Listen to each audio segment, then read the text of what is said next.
All right. Good afternoon, everyone, and welcome to this afternoon's Lunch and Learn webinar about benefit options. I'm happy to have you all here this afternoon. I'm going to give it just a couple of minutes here just to get some people filing in to the presentation here. So I want to give some people a little bit of time to get in here. So before I kind of get started, um, let me pull up a couple of ground rules or a couple of little things I wanted to go over with you guys real quick. Um, so make sure, I don't think this is going to be an issue with today's webinar, but all your guys' mics are muted. But if you would like to ask any questions, feel free to put those in the chat box that you guys should have options for there. Or if you guys want to ask your questions verbally, you're more than welcome to do so. Just go ahead and use that raise your hand emoji and I can unmute your mic and you guys can ask your question because I definitely want to be able to answer any questions that you may have. Also as well, the presentation is going to be about a good 25 minutes or so. So if after that, that's usually a Q&A right after that. So if you have questions then, I'll be happy to answer anything that I can. After the presentation though, if you have don't want to stick around for any questions or anything like that, you're more than welcome to leave. Enjoy the rest of your lunch. Other than that, this presentation is also going to be recorded, so this will be uploaded to our YouTube channel later on, and it'll be on our website as well. So if you happen to have to leave early or you wanted to go back and listen to some of it, it's going to be recorded so you guys can go back and listen to that stuff. Okay. Well, I will give it about just one more minute here while we got some people piling in, and then we'll get really started with the information today.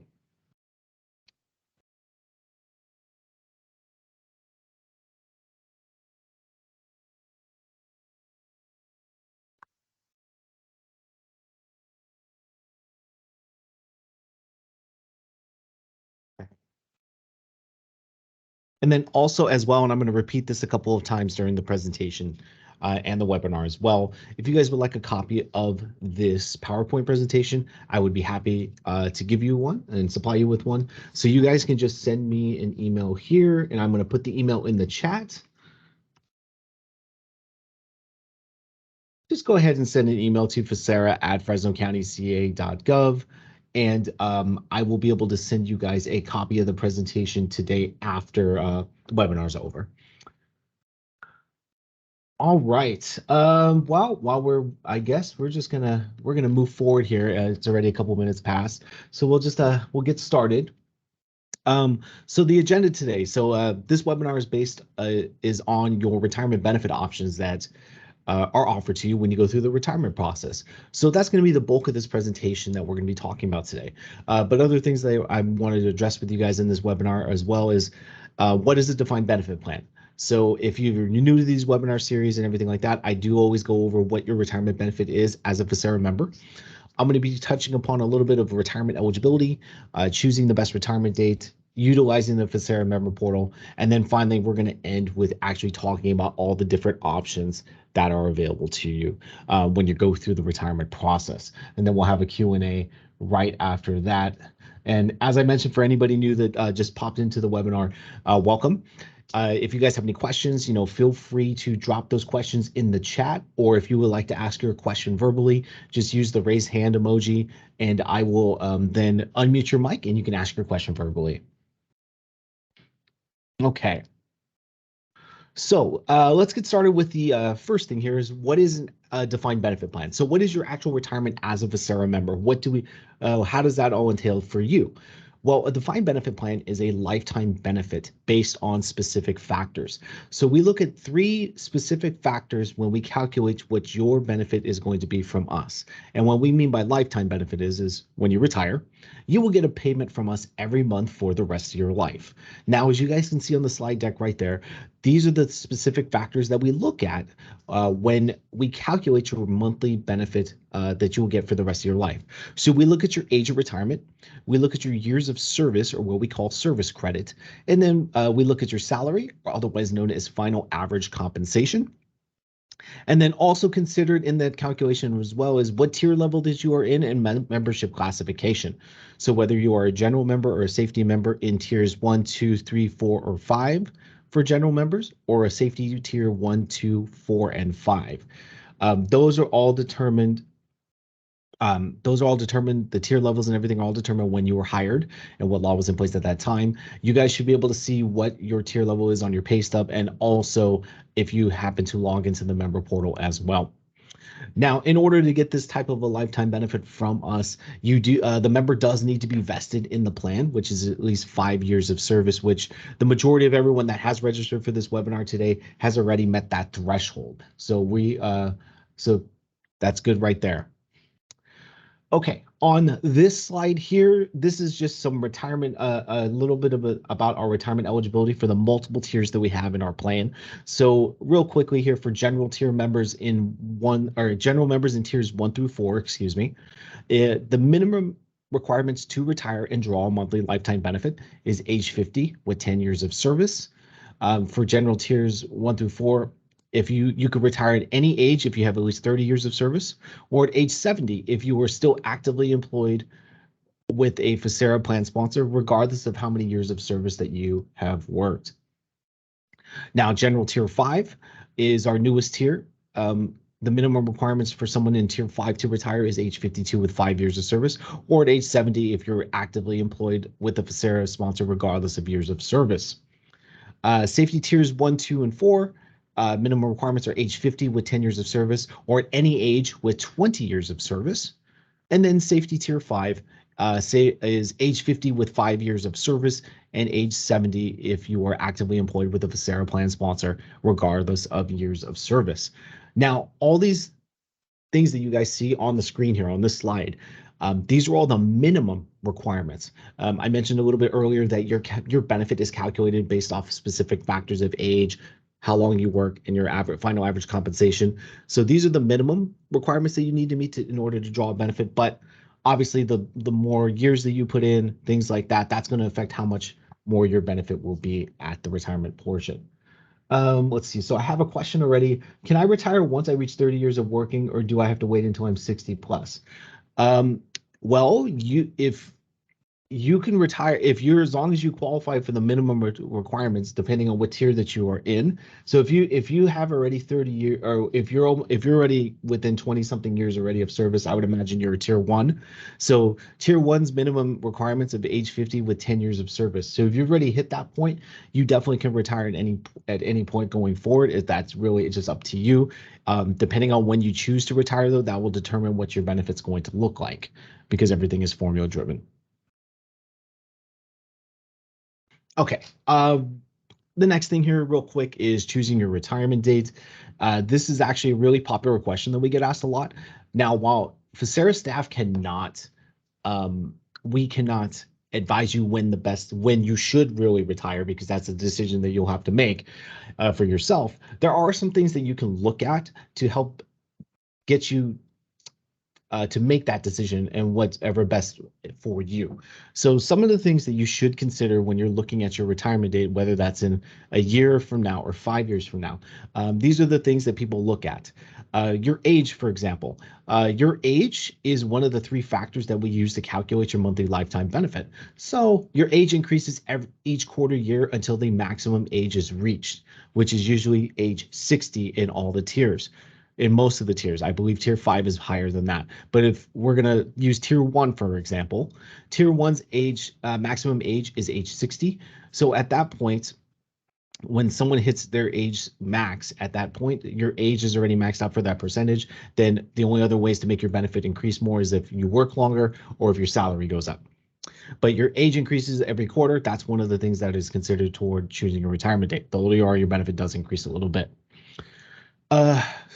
Service credit. The more service credit, the greater the benefit. So the longer you work at a Facera plan sponsor, the bigger the benefit that you can receive. So that's also something that people consider.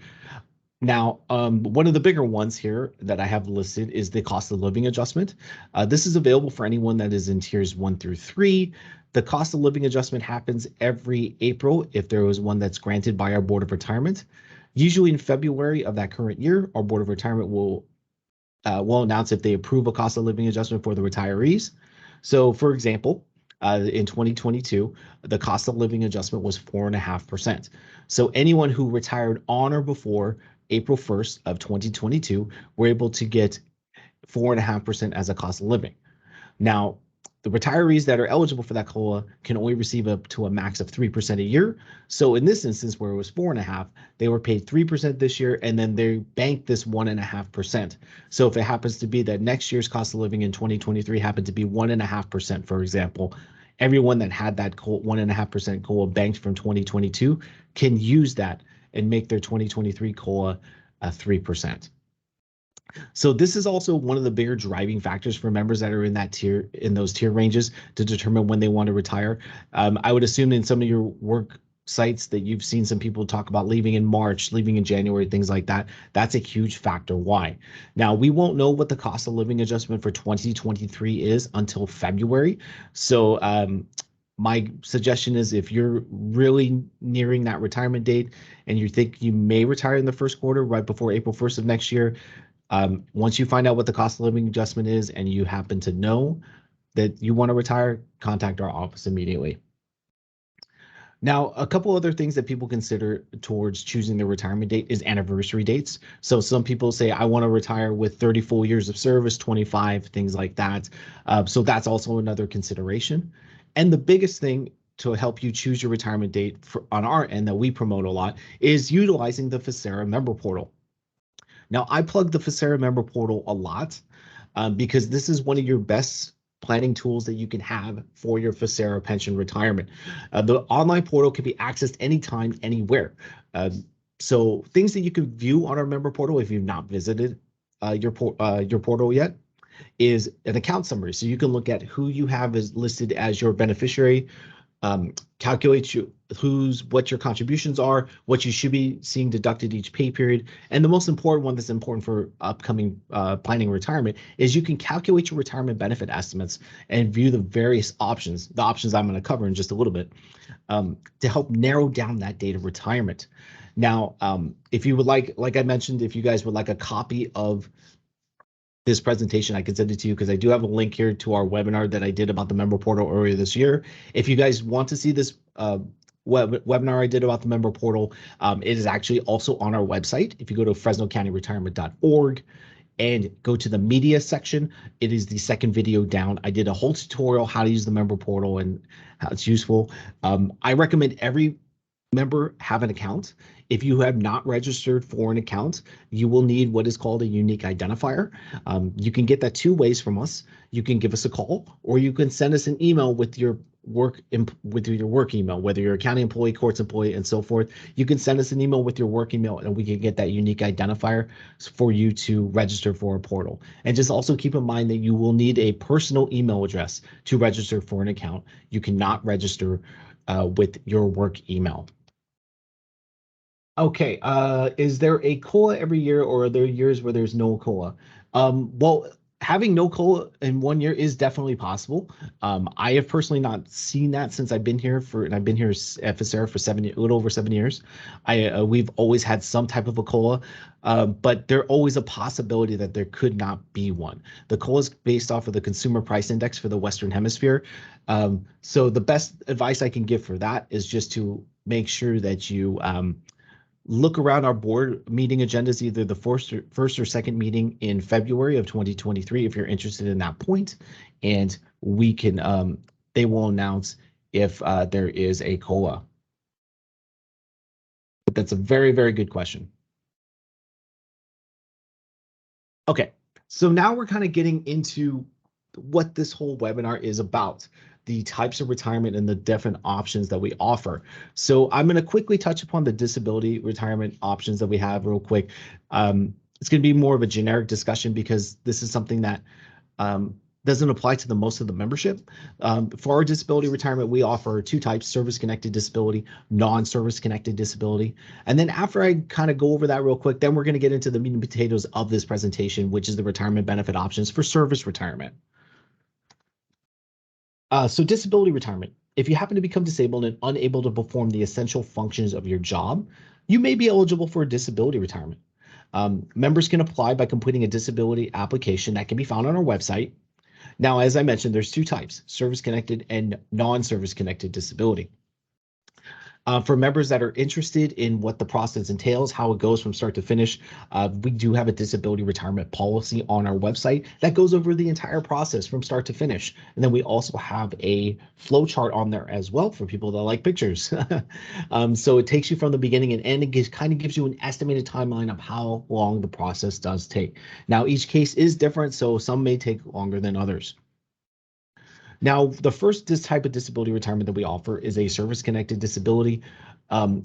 This is, again, a disability retirement means that you're unable to perform the essential functions of your job. You are permanently disabled. A service-connected disability means that your job caused or substantially contributed to your injury or illness. I have to stress that the member must be permanently incapacitated. So your physician must say that you're permanently disabled. Temporarily disabled does not count. For members that is applying for a service-connected disability, there's no minimum service credit, so you do not need to be vested in the plan with at least 5 years of service.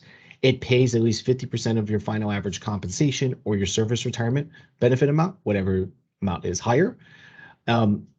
This is all I really talk about for the disability portion. As I mentioned, it's a lot more detailed, so I definitely recommend if you have questions, you contact our office and speak to a specialist. Now, real quickly, non-service connected disability. This is just an injury or illness outside of work, but the rules kind of change a little bit with this one, but some of the stuff still applies. You must be permanently incapacitated. Temporarily disabled, it does not count. You do need to at least have a minimum of 5 years of service credit in order to apply for a non-service connected disability. Now, the payout's a little different as well. Your calculation for a non-service connected disability varies depending on the age and years of service, and it could be up to 1/3 of the member's final average compensation or their service retirement benefit amount, whichever is greater. Now, just one thing I'm going to end on with these disability talk here is not everybody that applies for a service-connected or non-service-connected disability is granted. When you go through the process, you submit an application. You will meet with the disability retirement specialist, and they will go over the entire process with you. There may be some medical records, things like that need to be pulled and gathered. At the end of the day, at the end of the process, I should say, the Board of Retirement makes the determination if they will grant you the disability application that you are applying for. So again, if you have any questions, feel free to reach out to our office and speak to a retirement specialist. Okay, so now we're actually getting into the main event of the webinar, what your service retirement benefit options are. Now, service retirement is what the majority of our membership, majority of you that are in this webinar today are probably going to go through when you're actually ready to retire. So just kind of recap of what I was talking about earlier. Your service retirement benefit amount that you get every month for the rest of your life is calculated based off of 3 factors. So we look at your age of retirement, we look at your total years of service, so how long you work, plus any purchase service credit that you may have done. So if you purchased any medical leaves or extra help time, things like that.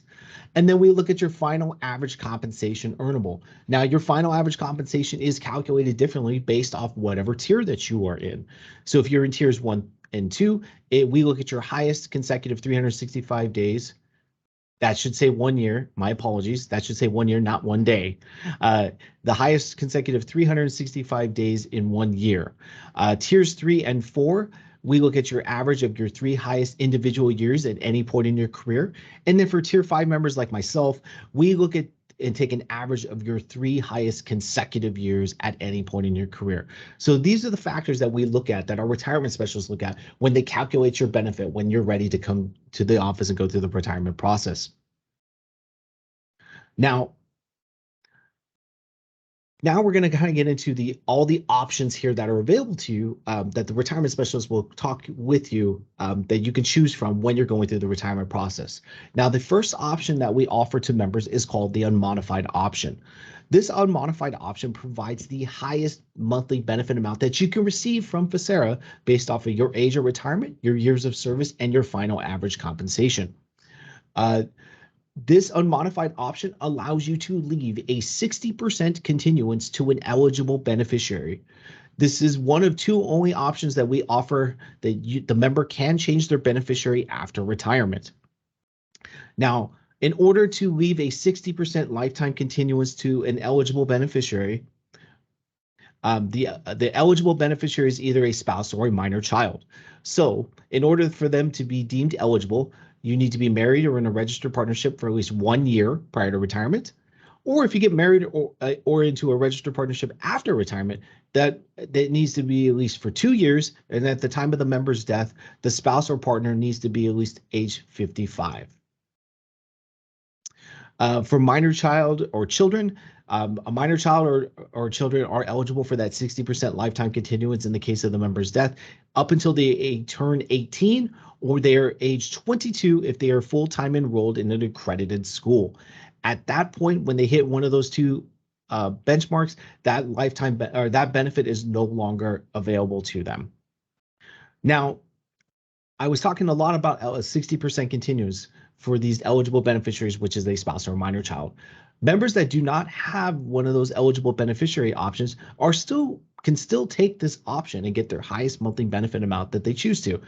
So what happens is if you happen to select this option and have a non-eligible beneficiary, let's say like a sibling or a friend, in the case of your death, if there's any money left in your remaining contributions bucket plus interest, we will pay out a one lump sum payment to that beneficiary of your choice. So if there's anything left in your contribution bucket at the time of the member's passing, that portion will go to their named beneficiary. The unmodified option is probably one of our most popular options selected, especially amongst married members, because it does leave a 60% continuance. But there are a ton of other options that are available to you. So we're going to look at the next option here, which is option 1. Now, the biggest thing about this option 1 is I highlighted and I bolded that in the first bullet point. There is no survivor continuance. So if someone takes this option, whoever they list as their beneficiary, they would not be able to get a percentage of that member's benefit every month for their rest of their life. What this option does is this option is a slightly reduced monthly benefit amount. So your monthly benefit amount, if you choose this option, will be lower than the unmodified. And then upon the member's death, the beneficiary that is listed receives a lump sum payment of remaining contributions and interest. This option here uses your actual contributions at a slower rate. And also this option allows you to change your beneficiary after retirement. So with this option here, how this a little bit differs than the unmodified. So the unmodified provides a lifetime continuing benefit to an eligible spouse or a beneficiary. If you do select that option and they are not an eligible beneficiary, there's a lump sum of contributions that can be paid out if there's anything remaining at the time of the member's death. This option does the same thing with option 1, as it provides no survivor continuance, but it uses up that contribution bucket at a slower rate. So for example, this option 1, if someone takes this option 1 and leaves their sibling as their beneficiary, the chances of a lump sum to be paid out for that beneficiary, that contribution bucket under option 1 lasts anywhere from 15 to 18 years. So if the member happens to pass between that time, there more than likely will be some type of monies to be paid out in a lump sum payment to that beneficiary of choice. Compared to the unmodified option, the unmodified option, because it has a survivor continuance for those eligible beneficiaries, if someone decides to elect that with a non-eligible beneficiary, that contribution bucket with the unmodified lasts only 2 to 3 years. Now, even if those contribution buckets run out, whether that's option 1 or the unmodified, as long as you, the retiree, the member, are still alive, you will get a benefit from us every month. This is only pertaining to in the case of your passing and what happens to your beneficiary. Now, option 1 is also the only option amongst the unmodified that we do allow you to change your beneficiary after retirement. These are the only 2 options that we allow you to do so. The last 3 options I'm going to talk to you guys about here, you will not be able to change your beneficiary. Those beneficiaries are set in stone, and I'm going to give you a reason why. Okay. So the next option here is option 2. Now, option 2 is a reduced monthly allowance based on the age of beneficiary. Now, I forgot to mention this earlier. When you come in and meet with the retirement specialist and they go over all these options that I'm talking to you guys about today, keep in mind that the unmodified, as I mentioned, is the highest monthly benefit amount that you can receive from Facera based on those three factors. Every other option that is available to you after that is going to be a reduction in your monthly benefit because they provide other characteristics to you and your beneficiary. So option 2 here is a reduced monthly allowance based on the age of the beneficiary. This does not have to be an eligible spouse, and you cannot change your beneficiary for any reason.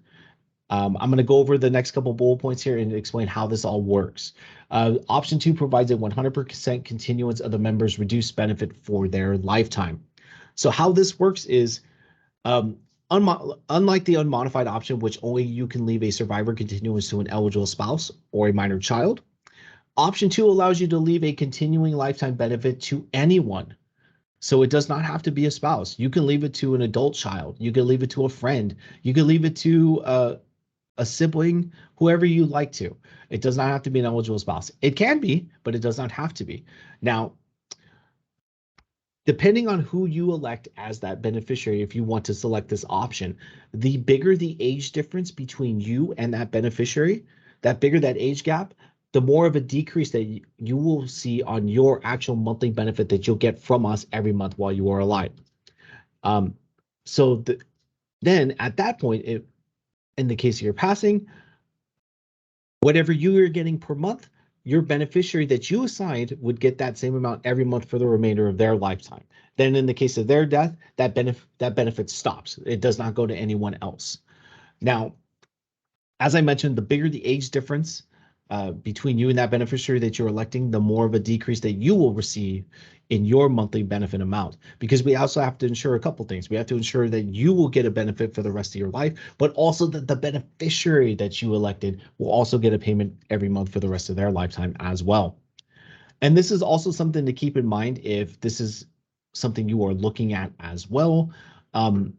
If you are electing a non-spouse as your beneficiary and you're looking at leaving them an option 2, which is 100% continuance, if the age difference is more than 10 years apart from you and that beneficiary, we do need to send that calculation out to our actuary at that time to do the calculation, because we don't do that calculation in-house.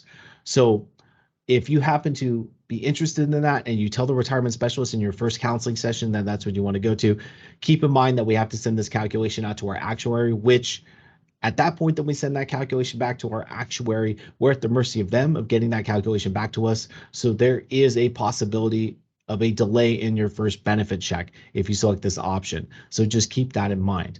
But this option here, it is selected a lot as well. Married members tend to select this option too because they want to make sure that their spouse is taken care of. I have also seen adult children get, I should say adult children, that's plural, an adult child of a member get an option 2 as well. So it's really what fits you and your retirement the best. Now, the next option here is very similar to option 2. Option 3 here has the same exact characteristics.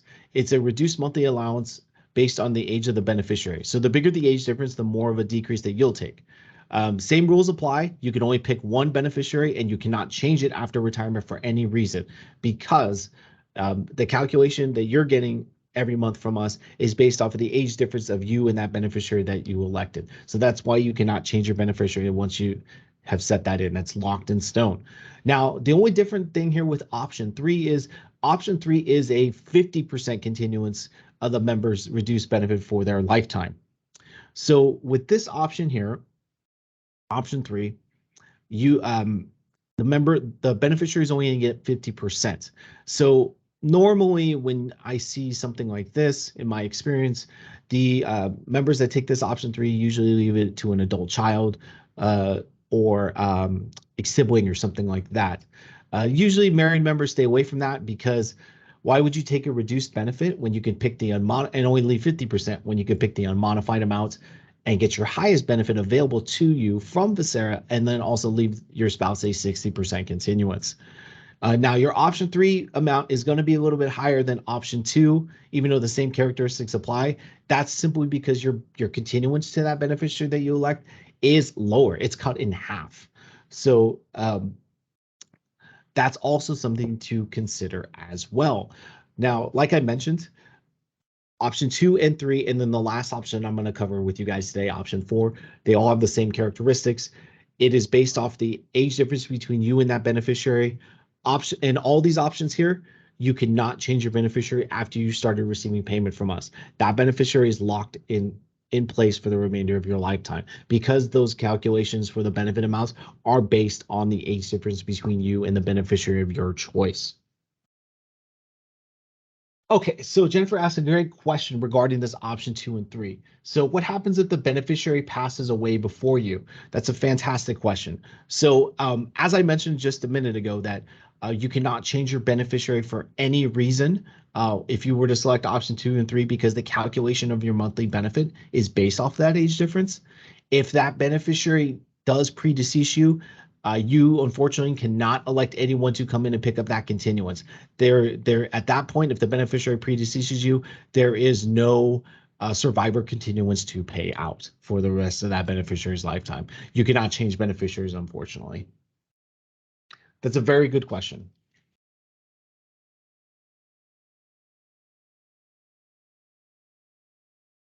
Okay, now I went over option 2 and 3, very, very similar. Now this is the last option here that normally is not offered to during the counseling session, because it is a customized actuarial calculation, which is option 4. Now we do offer this to members, but it's a very specific option and a very specific calculation. What an option 4 is a customized actuarial calculation based on specific instructions. Most of the time we use an option 4 if there is a marital settlement agreement due to divorce. But members can select this option if they want to leave a surviving continuing benefit to multiple beneficiaries. Options 2 and 3 that I just discussed, you can only leave one beneficiary survivor continuance. This option 4, because it's a customized calculation, you're allowed to leave multiple beneficiaries a surviving continuing benefit. Now, the same rules apply as option 2 and 3. You cannot change your beneficiaries for any reason, because your monthly benefit amount is based off of you and the age difference between you and the beneficiary. Now, because you're allowed with this option 4 to list multiple beneficiaries, if you choose to, the more beneficiaries that you list and the bigger the age difference between you and your beneficiaries, that will also impact your monthly benefit. Now, we offer 2 types of option 4s to our members. The first one here is basic option 4. Now, if you would like to run a basic option 4, leaving your multiple beneficiaries a surviving continuing benefit, you can do so. All these calculations for the option 4 have to be sent out to our actuary, so we do not do those in-house. But for a basic option 4, if you request to have that, the first calculation is free. So we will send that out to the actuary on our behalf, and it will be no charge to you. If you get that calculation back and you're like, oh, what if I wanted to leave a little bit more? A second calculation is going to be a $1,000 charge for the actuary that the member will have to pay. Now, as I mentioned, this basic option 4 allows you to have multiple beneficiaries, but there is a rule with that if you do list multiple beneficiaries with this basic option 4, you must have equal percentages of a survivor continuance. So for example, if I had 2 beneficiaries, let's just say that I wanted 40% of my benefit split evenly to beneficiary A and beneficiary B. They both have to have equal percentages in that shared survivor continuance. If not, that's not a basic option 4, and that would not apply. It would be then considered a non-basic option 4, which has another perk to it, I guess. But there's a couple other things with this non-basic option 4. The non-basic option 4, there is no free calculation from us. The actuary charges us $1,000 up front, so the member will have to pay $1,000 for this calculation. Now, you may be wondering, wow, that's really steep to see a calculation. Well, there's also a reason, because it also changes the dynamics of what this calculation looks like. So like the basic option 4 that I just talked about, so I mentioned that you have to have equal percentages for a survivor continuance for your beneficiary. Non-basic option 4 will allow you to not have equal percentages. You can have unequal. So for example, that I have right there on the slide, if I wanted to give 40% of my benefit to beneficiary A and B, I can say I want 40% of my benefit or 60% of my 40% to go to beneficiary A and the remaining 40% of my 40% to go to beneficiary B. So you're allowed to leave unequal survivor continuances to your beneficiary. And then also here, this is also another perk of that non-basic option 4, if you do want to leave a survivor continuance to multiple beneficiaries, is reversion. So all this means is that if beneficiary A passes, for example, their share can go to beneficiary B. So you can have that listed to where, like, if you have two beneficiaries, you could say, hey, if Benny A passes before, I want there to go to beneficiary B. You can do that with this non-basic option 4 calculation. So everything with an option 4 and with an option 2, depending if the criteria is met, if the age difference is more than 10 years apart and it's a non-spouse, all these calculations are done by our actuary. We do not do them in-house. So if a member just has to do chooses to go through an option 4 or an option 2, just keep in mind that we do have to send that out to the actuary, and at that point, we have to wait till the actuary gives us that calculation back before we can present that information to you. So there could be potentially a delay when you receive your first monthly benefit check. So that's just something to plan for if this is an option that you're kind of looking at when you're ready to retire and go through that process. But when you do come into the office and you speak with the retirement specialist, they go in the counseling session and they go over all this information with you. This is one of the things that they will stress with you as well. Okay, and then I'm going to wrap up the presentation here today. Those were all the options that we offer. Now, on top of those options, on top of most of those options is something called the temporary annuity option. And you may have heard this around the water cooler around your departments. The temporary annuity option, or the TAO, I've heard another phrase for this is someone saying, I heard at the sheriff's office once, taking Social Security early. So the temporary annuity option is, think of it as kind of like a loan. So what this option is we advance you a portion of your future estimated Social Security benefits. This is only available to retirees that are going through the retirement process that are under the age of 62. So if you come in ready to retire or service retire with us and you're under the age of 62, we will ask if you're interested in this. We will advance you a portion of your Social Security estimate for every month all the way until you turn 62. Then when you turn 62, your allowance will be decreased by your full Social Security estimate that you provided to us. You, as I forgot to mention, you will have to provide us also a Social Security estimate of what your benefit would be like at age 62.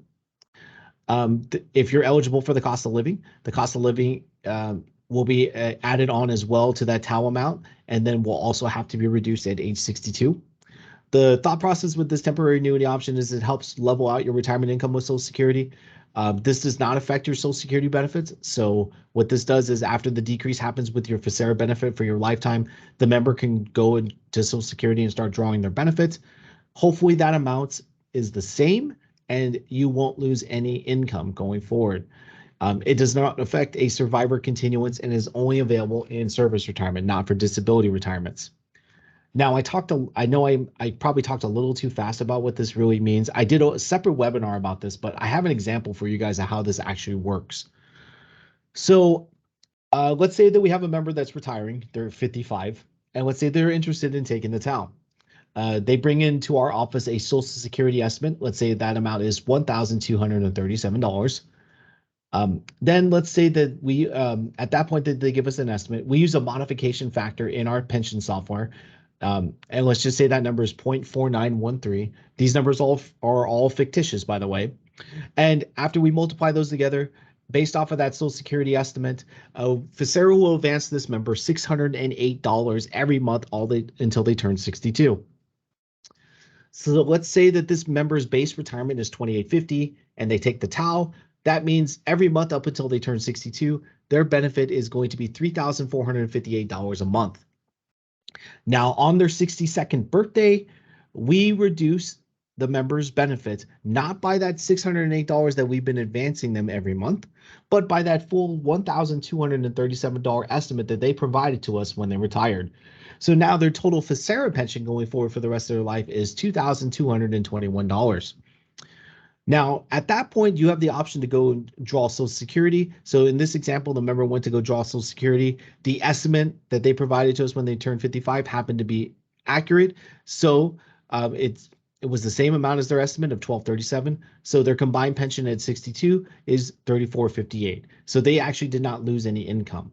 But one thing to consider if someone wants to take the TAL, the Social Security estimates that you provide our office, you might want to make sure that you let them know, unless you plan on working after retirement or working after you retire from Facera and paying the Social Security, that you let them know, hey, I'm retiring at this age at 55. I'm not going to be paying into Social Security anymore. What is my Social Security benefit estimate going to be? That will give you a better picture, because if you just say, I want an estimate at age 62, it's very possible that they will assume that estimated amount at 62 is if you keep paying into the system up until that point. So you may want to contact with them, and everything's going to be for Social Security related will be separately through them. We do not handle anything in our office with that. So real quickly to kind of end this as well, pension without the TAL. So if someone doesn't take the TAL, obviously they're going to have more disposable income. There's no reduction, and you can still draw your Social Security. So you are going to have more money at retirement. And then just kind of some food for thought here. I did a break-even analysis of how the TAL actually works down and see what the numbers would look like. So in this example, let's say for 7 years at a $608 advancement, during that 7 years, in this example, the member would get $51,000 advanced to them. And then at age 62, your TAL reduction of $1,237 would start per month for the remainder of your lifetime. So all I did was I take that $51,000 advancement amount and I divided it by the Social Security estimate. That gave me roughly about a little over 41 months to quote unquote pay back what was advanced to me. So from the figures above in the example, about 42 months you would have paid back the amount that was advanced to you from Facera. However, as I mentioned before, if someone takes the TAL, the reduction of that 1237 lasts for the rest of your life. We don't stop after the debt has been paid, so to speak. And then some more food for thought. This is what I thought was really interesting. If the member lives to be age 86, so that's an extra 24 years from age 62, they would have foregone $356,256 for those 24 years in order to receive $51,000 up front. That's a huge number. It was eye-opening to me. So not everybody takes this TAL. We can't really tell you whether it's beneficial for you to take it or not. My best suggestion for you guys, if you're looking at that, look at all your finances, look at your bills. If your Facera benefits and any other income streams you may have will pay for all your expenses, you will probably not need to consider the TAL. But we do have some people that take it anyways, and that's their choice. That's what they want to do. We really can't advise you whether it's the best thing to do or not. So these are just things to consider. And finally, this is just some contact information. If you guys have any additional questions, there's our office right there at 7772 North Palm Avenue. Our office hours are Monday through Thursday, 8 to 12 and 1 to 5. And then Fridays, we're open from 8 to 12. If you guys ever have any questions, feel free to give us a call or send us an email at facera@fresnocountyca.gov. And then check out our website at fresnocountyretirement.org. Okay, so I really appreciate you guys sticking through with that. It was a lot of information I covered in that span of time. We do have some remaining time here for questions if you guys have any questions. If not, you guys are more than welcome to just enjoy the rest of your lunch or whatever you got going on the rest of the day. I really appreciate you guys being here. I hope you guys find these webinars very enjoyable.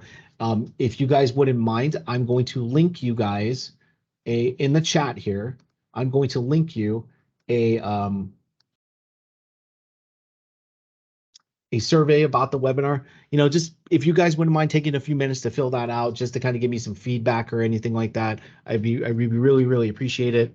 I just want to just try to make this content as best as I can for you guys, put out as much information to you all, so you guys can make the best decisions for yourself when you're getting ready for that retirement part of your life.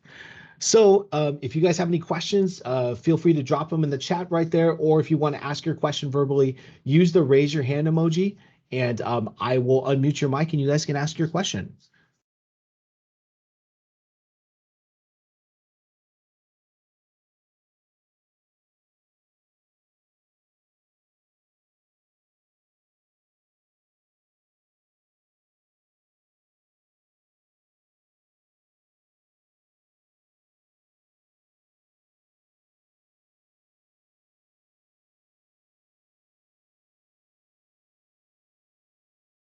Hmm.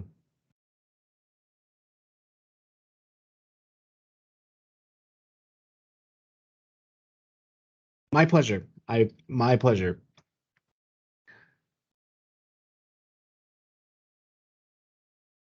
I hope everybody found this information very very information helpful. That's my whole goal is I want to be able to give you guys all this information. You know, that's what I want to make sure that's my goal, my objective. Okay. How often has the cola been more than 3%? To be perfectly honest with you, this year is the first time that I can remember it was over 3% since I've been here. It may have been before, but to my knowledge, since I've been here, this year is the first time that I can remember it being over 3%. I'd have to go back and look at the last like 6 or 7 years. I know we had a couple threes and a 1.5 before. I don't remember if we've had anything over three outside of this year.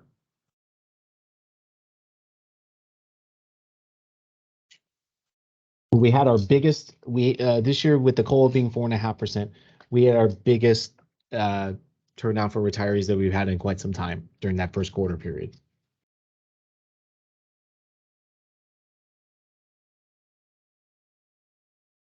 Sure thing, no problem.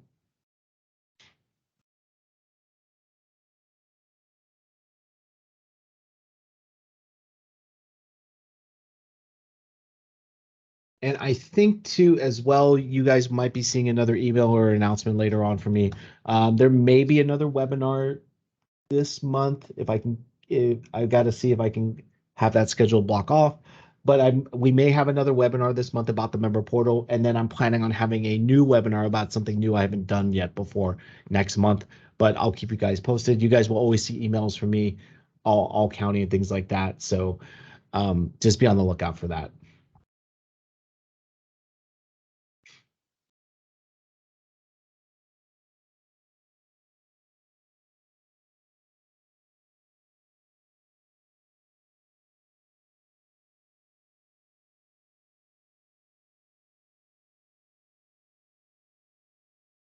So let's see. If I am tier one, is it possible for me to retire at 100% with 30 under 30 years of service? Let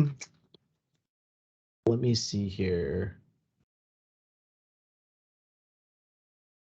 So, Lisette, let me look at what you wrote here in the chat. Um, I appreciate that. Thanks. I appreciate that, guys. I really thank you for being here and checking out the webinar today. With 30 years of service before age 60. Oh, so with just 30 years of service before age 60, no. It looks like you will need, in order to have 100% at age 60, you will need to at least have 31 years of service. Anything of just 30 years of service and less than 60, that you wouldn't be 100%. You'd be close, but not 100%.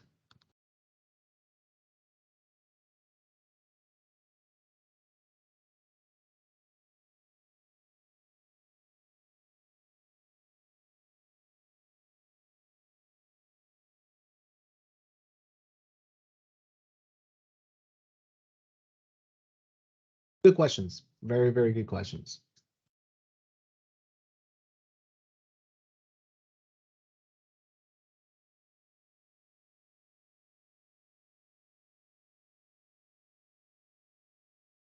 Okay. So if there really isn't any other questions, um, yeah, 31 is definitely doable. It's, you're right at that cusp, but unfortunately, it's just not there yet. That 31 is needed. Um, but if you guys don't have any other questions, um, I really appreciate you guys' time. I know that I hope these are helpful. If you guys have any other questions, feel free to reach out to our office. Give us a call, send us an email. You can reach out to me directly, and I can point you in the right direction. So if you guys have any other questions, you know where to reach us. And then be on the lookout for any future webinars and anything like that. Hopefully, I may have one this month. If not, I will definitely have one next month. So thank you guys for being here this afternoon again. Let me check the chat box one more time just to make sure. Okay, yeah. I think I'm gonna just say that's it for today. Thank you guys for being here again. Enjoy the rest of the day and enjoy your weekend. Bye-bye.